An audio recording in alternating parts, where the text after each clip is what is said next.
I often wondered why I was interested in doing art, and I never really realised why I wanted to do it. And for me now, it's a really strong spiritual connection.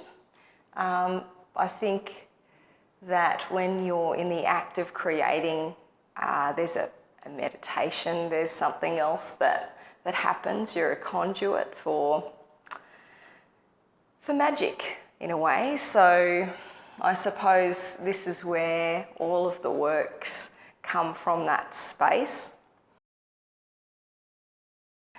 Hello, welcome to Vessel. These are my latest works on show at Graydon Gallery. Would love to show you around. This is mimesis, where bluebirds fly.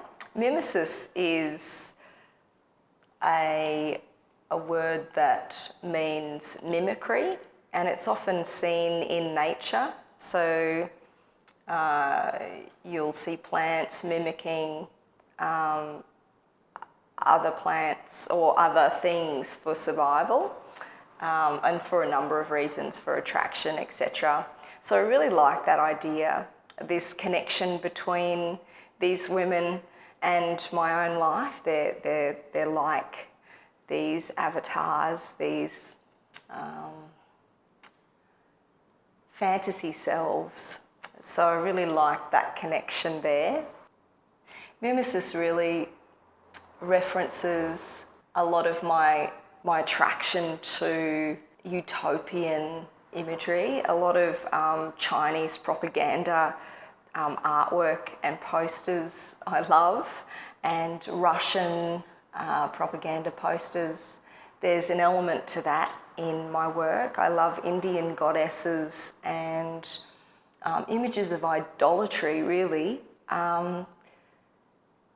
So I think all of those elements naturally come into the work. The bluebirds, of course, are always a reference to that far-off place. Bluebirds are referenced in poetry and song. They're representative of that bringing of happiness and contentment. This one's called Repository of Selves, and it really is the beginning for me this year with the experimentation with printing my own past imagery onto material and then onto the canvas. So this is a previous work that I've painted over the top of. I really like that idea, just building on top of the past. And I think that is absolutely the journey of many artists, that we build and grow and paint over the past whilst incorporating it. So it's the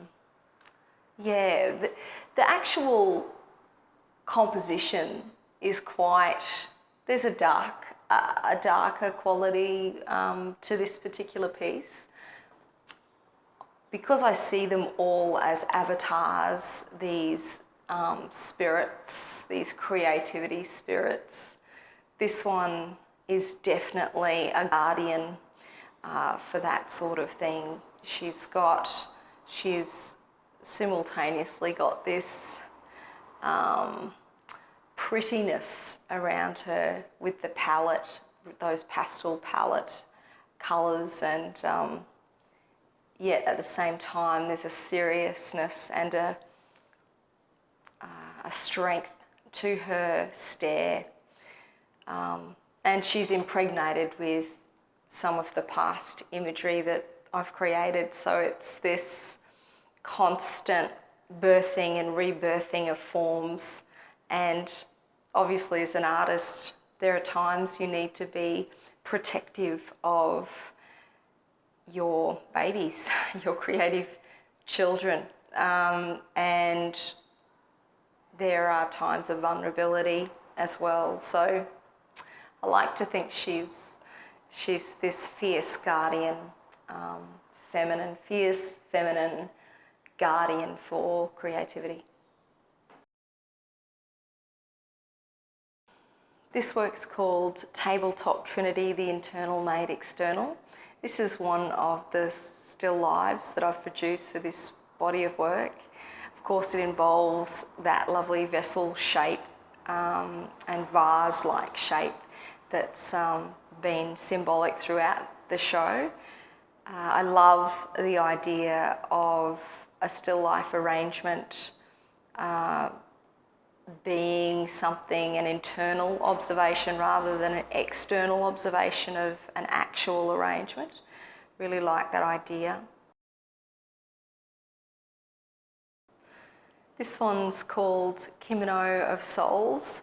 This was one of the last works that I produced before the show, and it happened very quickly. I had been previously working on a still life, a large still life with vessels, and inside the vessels some of my previous work, my previous imagery, but it wasn't ever resolving itself, and so I decided to get an older composition and then transfer it over the top, and then Kimono of Souls was born. I really like the idea that it contains previous work and the past, and that the work constantly references that. I love that this cloak of the kimono has contained some of this previous imagery, these souls, these heads of previous work, and a little bit like my work in general. It's like a set of babushka dolls that keep reproducing. The layers come off and there's more and more to be found. So I hope that happens with my creative journey as well.